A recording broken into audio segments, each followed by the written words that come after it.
जनता party सरकार ने 100 करोड़ की घोषणा की महाराणा प्रताप से जुड़े स्थलों के विकास के लिए। पूरी टीम सामने बैठी है। पुष्पजी भाई साहब, आपसे भी निवेदन है, एक बार पाली का नाम भी जुड़वाएं। ननिहाल की भूमि हम तो जन्मस्थली कहते हैं, लेकिन ननिहाल की भूमि में कोई शक नहीं है, इसलिए एक बार पधार के इसका नाम जुड़वाएं और पाली के लिए कुछ करें। महेंद्र जी बाड़ा साहब, जोरदार तालियों से स्वागत करें आप। मुकेश भाई उधर जाओ, अल्पहार की व्यवस्था में योगदान दीजिए आप। महाराणा प्रताप जन्मस्थली विकास समिति द्वारा आयोजित महाराणा प्रताप के इस 486वीं जयंती के अवसर पर आयोजित इस कार्यक्रम में हमारे बीच में हमारे पूर्व सांसद आदरणीय बड़े भाई साहब श्री पुष्पजी जैन साहब, हमारे पूर्व विधायक, और जैसा सुनील जी ने बताया कि इस स्थली को संरक्षण करने में, इस स्थली का मान और सम्मान बना रहे, इस स्थल के सामने कितना बड़ा भी ढेर हो पैसों का,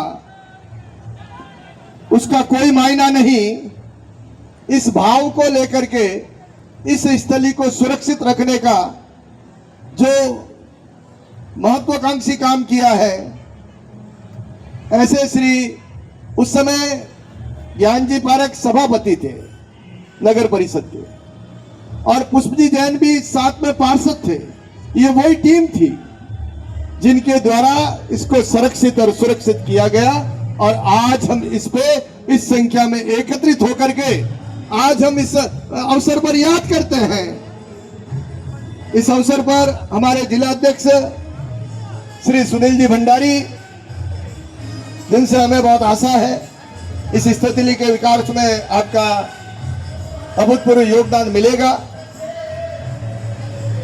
और एक ऐसी शख्सियत जो हमारे बीच में आज मंच पर बैठी है, कभी कल्पना नहीं होती थी कि बजरंग दल जैसा एक राष्ट्रीय संगठन, एक हिंदूवादी संगठन, एक राष्ट्रवादी संगठन, उसके राष्ट्रीय संयोजक हमारे पाली से है, और वो है श्री किशन जी प्रजापत।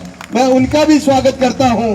श्री नवीन जी मेहता जो महावीर इंटरनेशनल के सेक्रेटरी भी है, जिनकी ओर से आज का विशाल कार्यक्रम भी है ये सारी, और श्री परमेश्वर जी जोशी जो कि विश्व हिंदू परिषद के प्रांतीय स्तर के अधिकारी है, श्री लालू भाई हमारे पूर्व उप महापौर है, मेरे साथ में भी रहे, और खास करके उस व्यक्ति को याद करूंगा जो शैतान सिंह जी एडवोकेट, जो हमारे सोनीग्रा परिवार है, उस परिवार से जिससे महाराणा प्रताप की मां का परिवार, महाराणा प्रताप के ननिहाल का परिवार, और उनकी 16वीं पीढ़ी के रूप में जिस इस ज्योति को जागृत रखने में अपना अपूर्व योगदान दिया है, अपना तन मन धन अर्पित किया है, ऐसे वकील साहब श्री शैतान सिंह जी एडवोकेट साहब का मैं यहाँ पर स्वागत और अभिनंदन करता हूँ।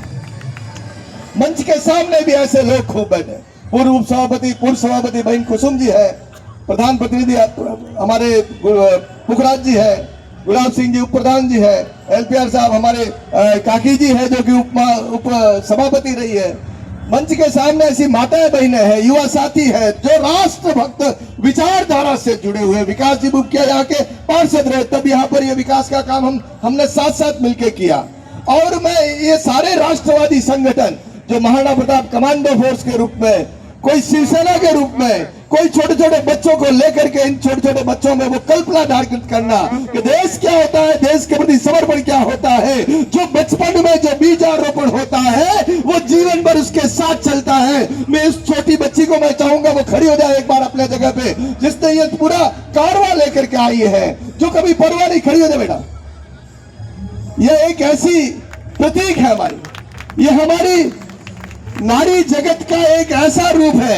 एक छोटी रानी लक्ष्मीबाई मैं इसको कह सकता हूं, वो रानी लक्ष्मीबाई के गुण इस बच्ची में मिलते हैं, जो कभी स्थान की चिंता नहीं की, किसी संगठन की चिंता नहीं की, स्वतंत्र रूप से अपने भावों से आने वाली पीढ़ी को तलवार सिखाना ये एक अनुपम काम कर रही है। मैं इसलिए इसको बहुत बहुत नमन करता हूं, धन्यवाद देता हूं। आज का सदन भी ऐसी विचारधारा वाले लोगों से भरा हुआ है, ये वो सामान्य लोग नहीं हैं, ये वो लोग हैं जिनके मन में राष्ट्रभक्ति धड़कती है, जो सदैव इस राष्ट्र के प्रति चिंतन करता है, अपने सर्वस्व अर्पण करने के लिए तैयार रहता है, इस मातृभूमि को नमन करने का जब जब अवसर मिलता है तब तब हम तैयार रहते हैं। ऐसे वीर शिरोमणि हिंदू राजा महाप्रकामी महापराक्रमी शौर्य के वीर पुरुष की आज 486वीं जयंती है।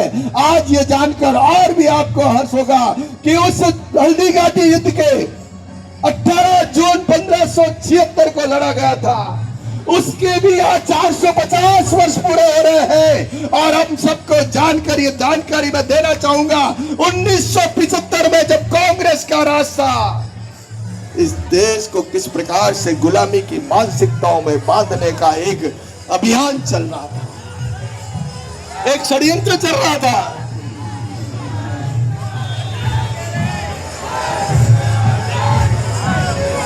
चालू रखूंगा बंद कर दूं? आप बोलिए, आपकी आवाज इनसे तेज है, आप बोलिए, कोई चिंता नहीं। मैं कह रहा था 18 जून 1576 को हल्दी घाटी का युद्ध लड़ा गया और तत्कालीन कांग्रेस सरकार में 1975 में तथ्यों को मोड़ करके उस गुलामी मानसिकता को, उस हीन भावना को, इस देश को उससे महसूस करवाने के लिए हम कमजोर थे, हमारे में शक्ति नहीं थी, हमारे में शौर्य नहीं था, ये दिखाने के लिए उस हल्दी घाटी में एक शिलालेख लिखवाया जिसमें लिखवाया गया कि हल्दी घाटी का युद्ध अकबर ने जीता था। ये ऐसे गलत संदर्भ दिए गए। 2021 में जब राजसमंद की सांसद दिया कुमारी, जो वर्तमान में उप मुख्यमंत्री है, जब वो सांसद बनी, अर्जुन राम मेघवाल जब वहां से हमारे उस सांस्कृतिक मंत्री के मंत्री थे, केंद्रीय मंत्री थे, तब उन्होंने जाकर के इस शिलालेख को आर्कियोलॉजिकल डिपार्टमेंट से सुधार करके उसमें लिखा गया महाराणा प्रताप ने हल्दी घाटी का युद्ध जीता। ये भावना आपको इस बात से समझना चाहिए, मानसिकता का कितना फर्क पड़ता है। पिछली सरकार थी, उसके शिक्षा मंत्री कहते थे महाराणा प्रताप महान नहीं थे, महान अकबर था। वो कहते थे महाराणा प्रताप ने युद्ध लड़ा, वो सत्ता का संघर्ष था, वो मातृभूमि धर्म और राष्ट्र की रक्षा के लिए संघर्ष नहीं था। इतनी जो कुत्सित मानसिकता है, जिसको टीपू सुल्तान महान लगता है, जिसको अकबर महान लगता है, जिसको वीर सावरकर राष्ट्रद्रोही लगता है, जिसको औरंगजेब की कब्रों को सुरक्षित रखने की योजना बनाता है, ऐसी कुसंस्कृति के विचारक लोग जिनका डीएनए, मैं कह सकता हूं डीएनए में बीमारी भी आती है, डीएनए में गुण भी आते हैं। वो डीएनए की जो बीमारी, जो हार्ट अटैक, बीपी और शुगर की बीमारी डीएनए में आती है, वो मुगल की गुलामी मानसिकता की बीमारी वाली सरकार हमारे बीच में थी और उन्होंने इस प्रकार का किया।